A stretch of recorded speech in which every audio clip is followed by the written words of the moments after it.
Have you ever heard something in the woods that you can't explain? I have, and I'm not sure I survived it. It started like every other camping trip, crackling fire, the smell of pine needles, the kind of silence you only get miles from the nearest road. I remember thinking, this is what peace feels like. My friends laughed, passing around marshmallows, the night air thick with stories and the promise of sleep under a sky so black it swallowed the stars. We were invincible, or at least we thought we were. That's the thing about the woods. They lull you into believing you're safe, right up until the moment you realize you're not. It was after midnight when I heard it. A sound that didn't belong. Not the wind, not an animal, not even the distant echo of another camper.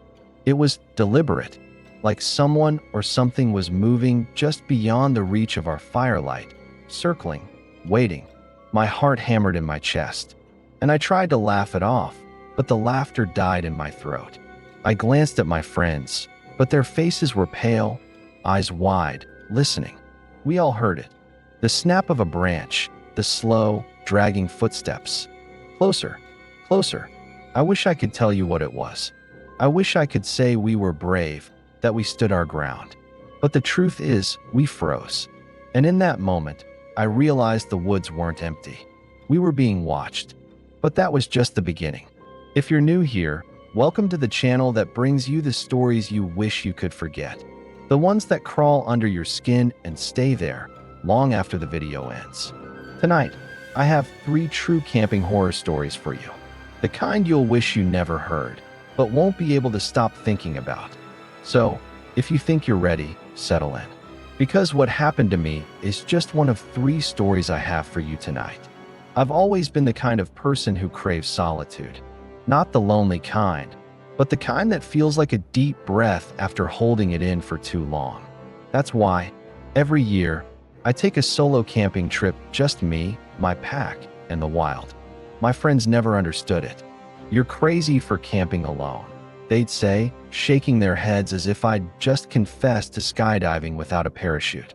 But there's something about the hush of the forest, the way the world narrows to the crackle of a campfire and the distant call of an owl, that makes me feel more alive than any city ever could. This year, I picked a spot I'd never tried before, a stretch of old-growth pines deep in the state forest, miles from the nearest trailhead. The kind of place where the trees are so tall and close together that the sunlight barely touches the forest floor. I set up my tent in a small clearing, the ground soft with needles, the air thick with the scent of sap and earth. I spent the afternoon wandering, letting the silence settle into my bones, feeling the tension of the past year melt away.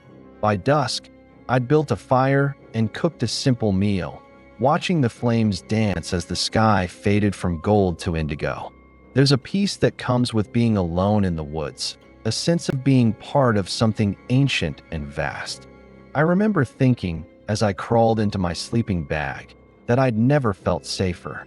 The world outside was dark and quiet. The only sounds the gentle sigh of wind through the pines and the occasional rustle of a small animal in the underbrush. I drifted off to sleep with a smile on my face, certain that I'd found my own little piece of paradise. But paradise, I've learned, is just another word for a place you haven't looked at closely enough. It was sometime after midnight when I first heard it. A whisper, so faint I thought I'd imagined it. I lay there, eyes closed, listening to the familiar sounds of the forest, the wind, the creak of branches, the distant hoot of an owl. But then, there it was again, a soft, sibilant murmur just at the edge of hearing. I sat up, heart thumping, straining to catch the words. But the moment I moved, it stopped. I told myself it was nothing. The mind plays tricks in the dark, especially when you're alone. I unzipped the tent and peered out, half expecting to see a raccoon or maybe a deer nosing around my camp. But the clearing was empty, the fire reduced to glowing embers. The trees stood silent and unmoving, their shadows long and strange in the moonlight. I crawled back inside, pulling the sleeping bag up to my chin. The whispering started again, softer this time, like a secret being passed from tree to tree. I pressed my hands over my ears, willing it to stop. Eventually, I must have fallen asleep, because the next thing I remember is waking to the pale light of dawn, the forest washed clean and innocent by the morning sun. I should have left then, packed up and hiked out while the world was still bright and safe. But curiosity kept me there. I told myself it was just a dream, a trick of the wind, nothing more. I spent the day exploring, following deer trails and marveling at the size of the ancient pines. By the time the sun began to set, I'd almost convinced myself that nothing was wrong. Almost. That night, the whispers came back. Louder this time, more insistent. I lay in my tent, every muscle tense, listening as the voices circled my camp. They weren't just random sounds anymore, they were words. Fragments of sentences, spoken in voices that were almost human, but not quite. I heard my name, whispered over and over, as if the forest itself was calling to me. We see you. We know you. The words slithered through the darkness, wrapping around my mind like cold fingers. I tried to tell myself it was just the wind, but the voices knew things, details about my life, my fears, things I'd never spoken aloud. They whispered about my childhood, about the fight I'd had with my sister before I left, about the secret I'd buried so deep I barely remembered it myself. During the day, everything seemed normal. The sun filtered through the trees, birds sang, and the world felt safe again. But as soon as night fell, the oppressive weight of the forest closed in.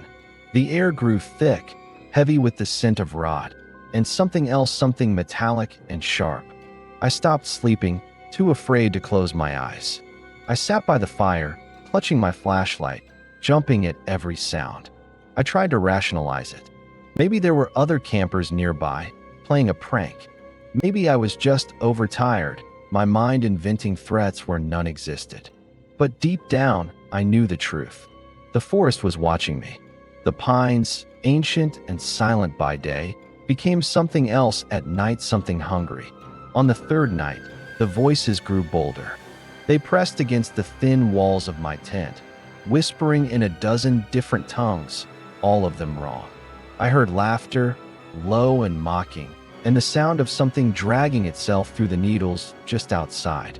I wanted to run, but my legs wouldn't move. I was trapped, paralyzed by fear and the certainty that if I left the tent, I'd never make it out alive. We see you. We know you. The words echoed in my skull, relentless and cold.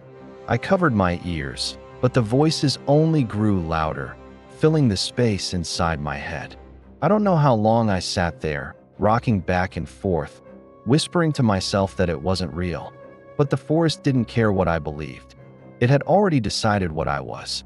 By the fourth night, I was desperate. I needed proof, something to convince myself that I wasn't losing my mind. I dug my phone out of my pack, hands shaking, and set it to record. I placed it just outside the tent, the screen glowing like a tiny beacon in the dark. Then I waited. The whispers started almost immediately, swirling around the camp like a living thing. I pressed my face to the mesh, watching as shadows flickered between the trees. The voices grew louder, more urgent, as if they knew I was listening.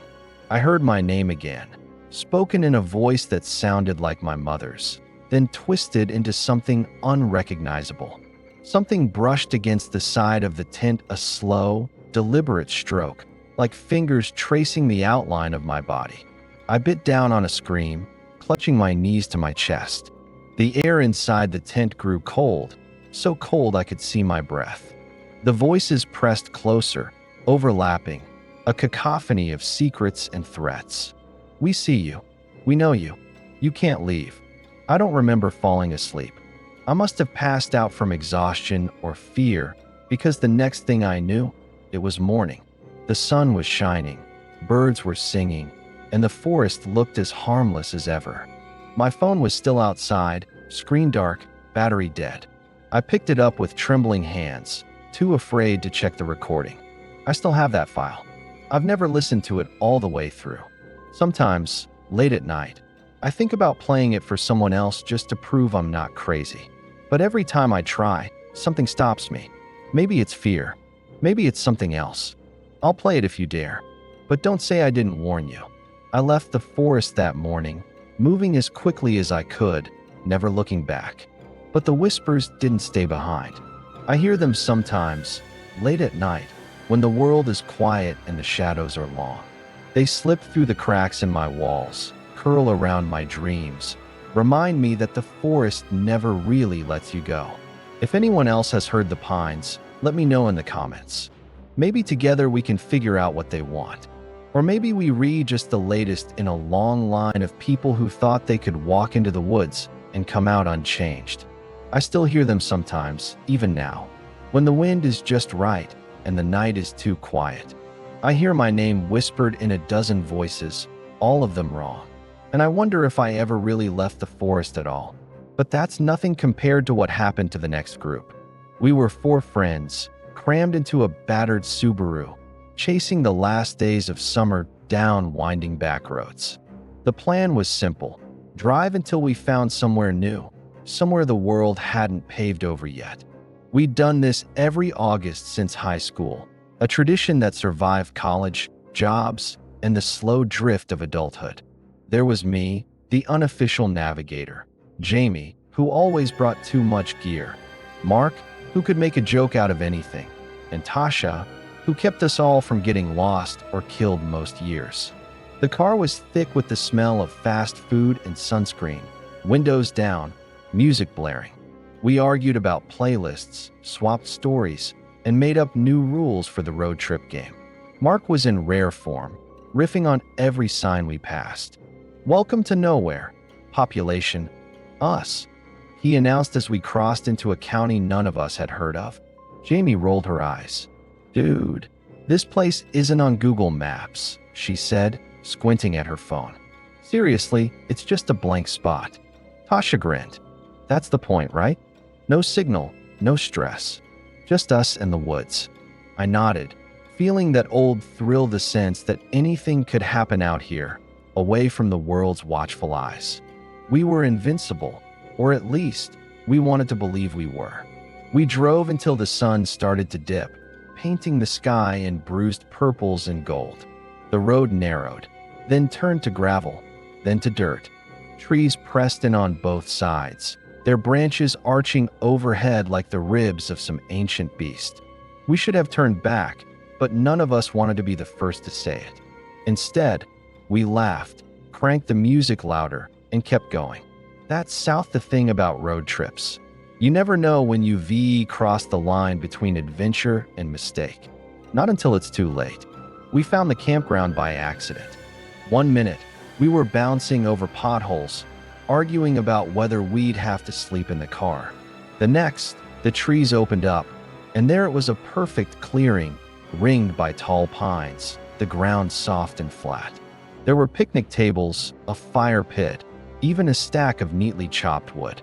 It looked untouched, pristine, like something out of a brochure, only better. We piled out of the car, stretching and laughing, relieved to have found a spot before dark. Jamie wandered over to the fire pit and froze. Guys," she called. "The fire's already going." We all stared. Sure enough, flames danced in the pit, bright and cheerful, but there was no one else around. No tents, no cars, not even footprints in the dirt. Mark shrugged. "Maybe the rangers set it up for campers?" he offered, but his voice was uncertain. Tasha frowned. "There's no sign, no feed box, nothing." She walked the perimeter, scanning the trees. "This place isn't on any map." I checked. I felt a prickle at the back of my neck, but I pushed it down. We were tired, hungry, and the fire was inviting. "Let's just set up," I said. "We'll figure it out in the morning." We should have known something was wrong when we saw the fire already burning. But we were young, and the world still felt safe. So we unpacked, pitched our tents, and let the night swallow us whole. It didn't take long for the weirdness to start. As we cooked dinner, a group of campers appeared from the trees, 3 of them, moving in perfect step, like they'd been waiting for us. They smiled, but it didn't reach their eyes. Their clothes were off. Not dirty, but old-fashioned. The kind of stuff you'd see in a thrift store, or maybe a family photo from the 70s. One of them, a woman with long, dark hair, wore a dress that looked handmade, the fabric faded and thin. "Evening," she said, her voice too bright. "You're not from around here, are you?" Mark grinned, always the diplomat. "Nope, just passing through. This place is amazing. Didn't even know it existed." The woman's smile widened. "Not many do. It's special, isn't it?" The other two, an older man and a boy about our age, nodded in unison. Their eyes never left us, not even when we looked away.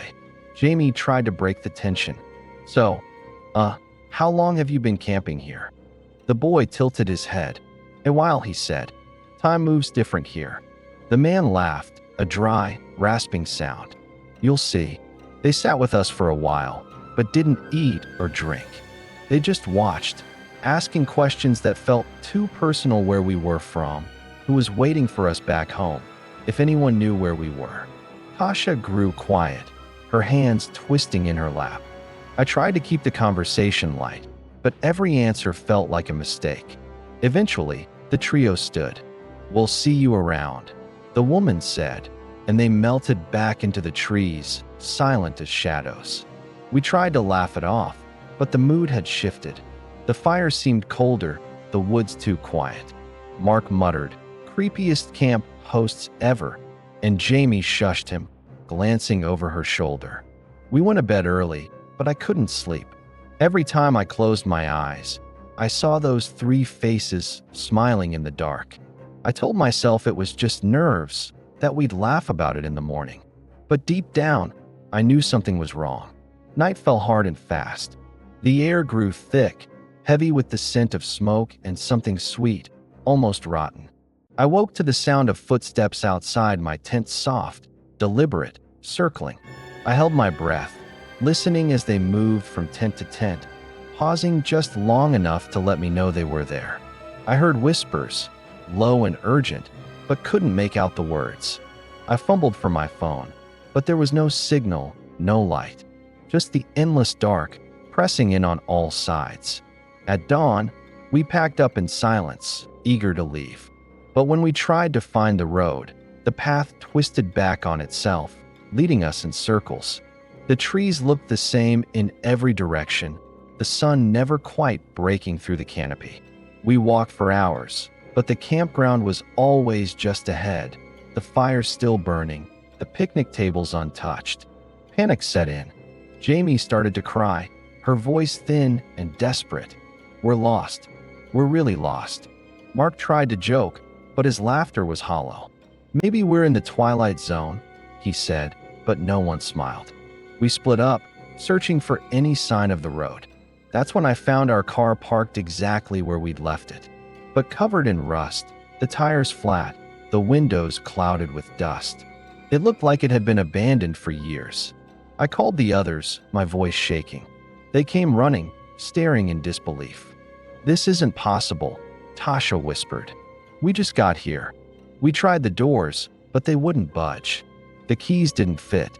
The air inside smelled old, stale, like a tomb." We backed away, hearts pounding, as the sun dipped lower, the shadows growing long and strange. That night, the campers returned. They stood at the edge of the clearing, watching us with hungry eyes. The woman smiled, her teeth too white, too sharp. "You can stay as long as you like," she said. "No one ever leaves." We huddled together, clutching whatever we could find: flashlights, tent poles, each other. The woods pressed in, the air thick with whispers. Time stretched, warped, until I couldn't remember how long we'd been there. Days, weeks, it all blurred together, a nightmare with no end. In the end, only 3 of us made it out. I don't know what happened to Mark. One morning, he was just gone. His tent was empty, his things untouched. We searched for him, calling his name until our voices broke, but there was no answer. The campers watched us from the trees, their smiles wide and empty. We found the road by accident, stumbling out of the woods into blinding sunlight. The car was gone, the campground vanished. Just trees and sky and the distant sound of traffic. We never spoke about what happened, not really. Jamie moved away, Tasha stopped answering my calls. Sometimes, I wonder if any of it was real or if we just lost our minds out there. But then I dream. I see the campground, perfect and empty, the fire still burning. I see the campers, waiting, their eyes hungry and bright. Sometimes, I see Mark, standing with them, smiling that same empty smile. If you've ever seen a campground that shouldn't exist, tell your story below. Maybe we can piece it together, figure out what's hiding in those blank spots on the map. Or maybe some places are better left unfound. Sometimes, I see those campers in my dreams. Sometimes, I think they see me too. But the last story is the one that still keeps me up at night. Family camping trips are supposed to be about togetherness, right? That's what my mom always said anyway. Fresh air, no screens, just us, she'd declare, as if the four of us, her dad, my little brother Sam, and me were the kind of family that actually enjoyed each other's company. In reality, it was mostly bickering, bug spray, and Dad's terrible attempts at campfire cooking. But there was something about that particular summer, the way the heat pressed down and the world felt like it was holding its breath, that made the trip feel different from the start. We drove for hours, winding through pine forests and past sleepy towns, until we reached the lake. It was bigger than I'd expected, a wide, dark mirror ringed by trees so thick they seemed to swallow the light. The campground was nearly empty, just a couple of faded RVs and a tent or two, their owners nowhere in sight. Sam was the first out of the car, racing down to the water's edge, skipping stones and shouting for me to join him. "Don't go out too far, okay?" Mom called, her voice sharp with that particular brand of worry she reserved for Sam. He just grinned, wading in up to his knees, daring me to follow. I rolled my eyes, but I couldn't help smiling.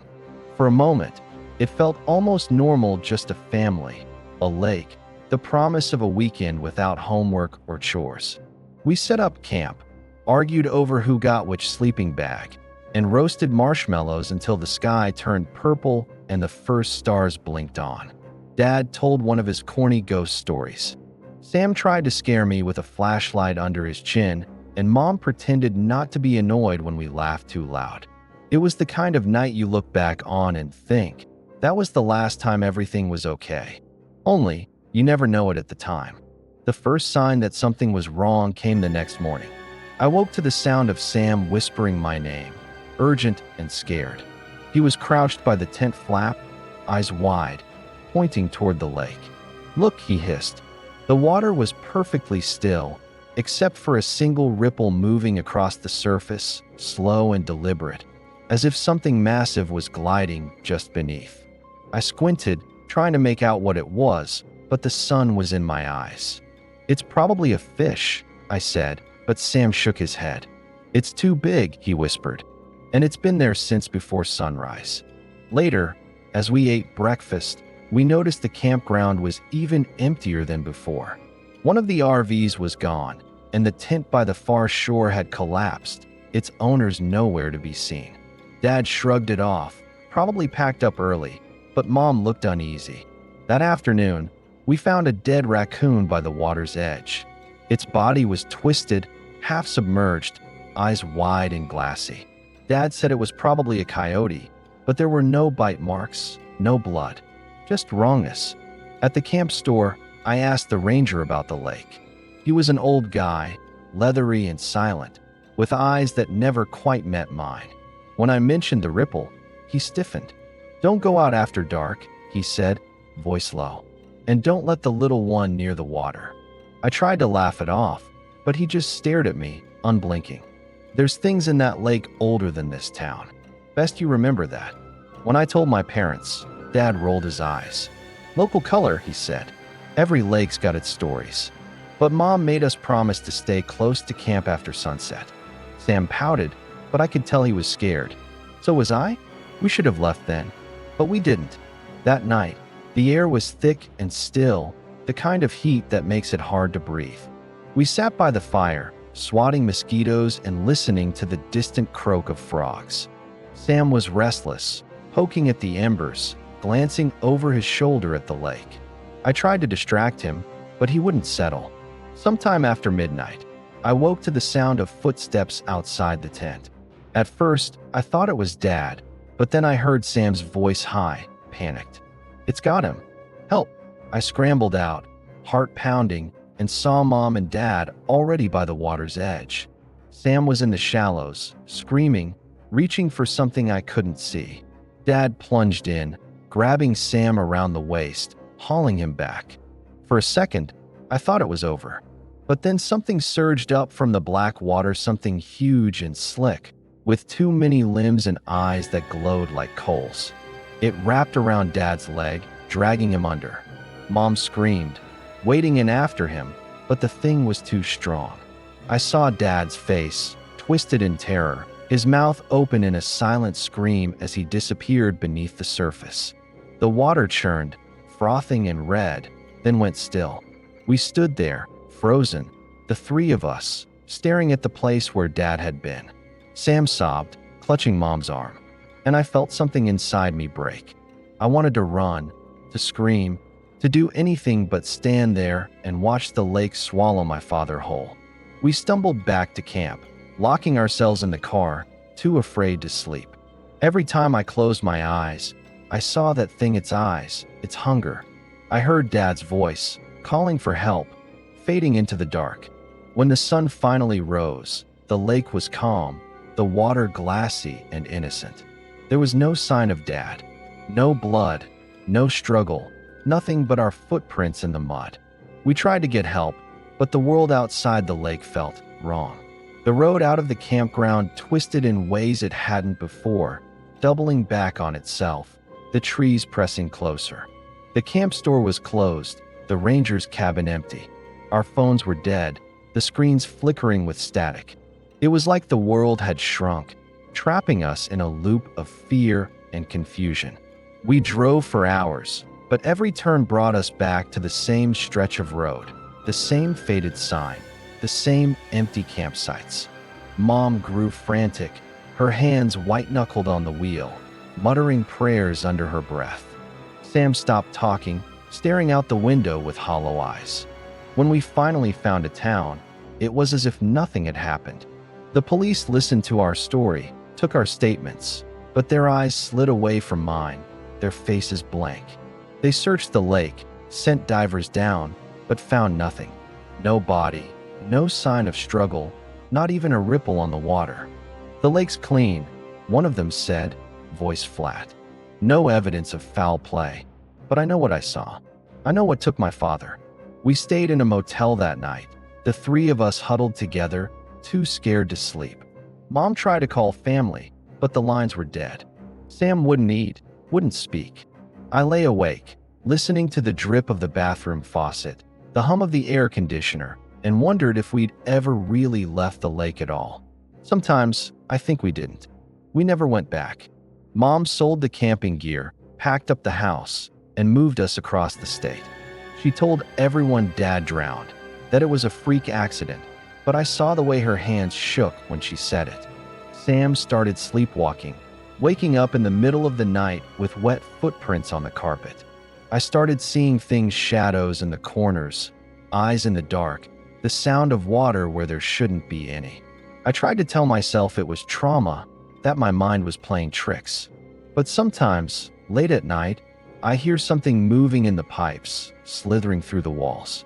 Sometimes, I wake up with the taste of lake water in my mouth, cold and metallic. If you know what lives in that lake, I need answers. I need to know if it's over, or if it's just waiting for us to let our guard down. I need to know if anyone else has seen it, if anyone else has survived. Last night, I heard water dripping in my room. I got up to check, but the faucet was dry. The window was closed. The carpet was wet, though just a small patch, right by my bed. 3 stories, 3 warnings. But there's one more thing you need to know. If you think you're safe in the woods, think again. The stories I've shared tonight aren't just isolated nightmares. They weave threads in a much larger tapestry, one woven from secrets, shadows, and the things that wait just beyond the firelight.